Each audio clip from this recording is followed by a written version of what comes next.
তাহলে নার্সিংহোম কি লেভেল 2 শোষার জন্য নার্সিংহোম খুলে রাখবে? সবাইকে স্বাস্থ্যসাথী করতে হবে। যারা এখন আওতায় আসেননি তারাও স্বাস্থ্যসাথী করবে। আর বাংলার মানুষ মাথা তুলে বলবে আমার ভয় নেই, আমরা করব না ভয়। মমতা ব্যানার্জি এইটা স্বাস্থ্যসাথী কার্ড আমাদের সকলের জন্য দিয়েছে।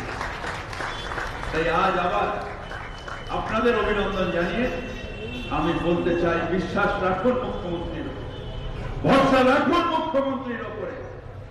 দাঙ্গা নয়, শান্তি চাই। দাঙ্গা নয়, প্রগতি চাই।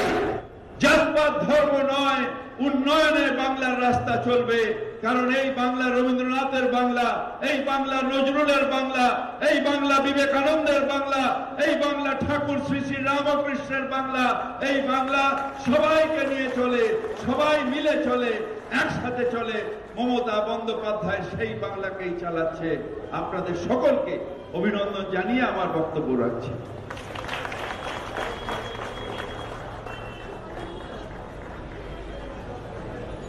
কার্যকরী সদস্য মাননীয় শ্রী অরূপ ধারা বিধায়ক পদ থেকে ইস্তফা দেওয়ার পর তমলুকের নিমতৌড়িতে শুভেন্দু অধিকারীর প্রথম সভা। ইতিমধ্যেই সভাস্থলে পৌঁছে গিয়েছেন শুভেন্দু অধিকারী। তাম্রলিপ্ত জাতীয় সরকারের প্রতিষ্ঠা দিবস উদযাপন উপলক্ষে আয়োজিত অনুষ্ঠানে আজ প্রধান বক্তা শুভেন্দু অধিকারী। তিনি দক্ষিণ কলকাতা থেকে এসেছেন, পুষ্পস্তবক দিয়ে উনি সম্বর্ধনা করলেন।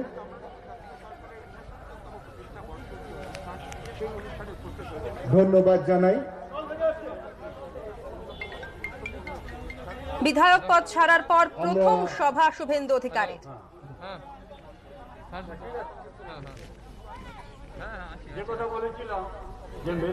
আমরা কথা বলবো আমাদের প্রতিনিধি সৌভিক মজুমদারের সঙ্গে। সৌভিক, শুভেন্দু অধিকারী ইতিমধ্যেই পৌঁছে গিয়েছেন সভামঞ্চে এবং যেমনটা মনে করা হচ্ছে যে আজকের এই সভা থেকে তিনি বার্তা দিতে পারেন, কোনো গুরুত্বপূর্ণ বার্তা তার কাছ থেকে আসতে পারে, তেমনটাই মনে করছে রাজনৈতিক মহল। তুমি রয়েছো ওখানে, কি বলবে?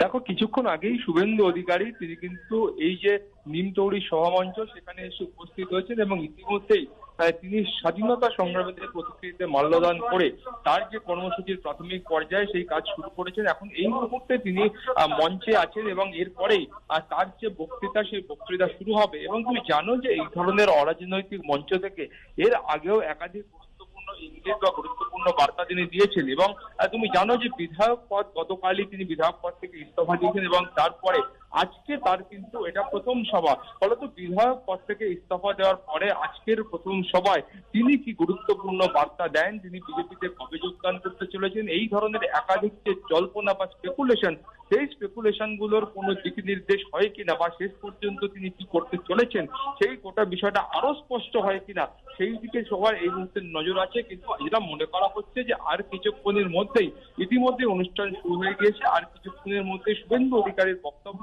এবং তিনি বক্তব্য শুরু করলে তিনি কি বার্তা দেন সেদিকেই কিন্তু এখন সবার নজর থাকবে। ধন্যবাদ সৌভিক।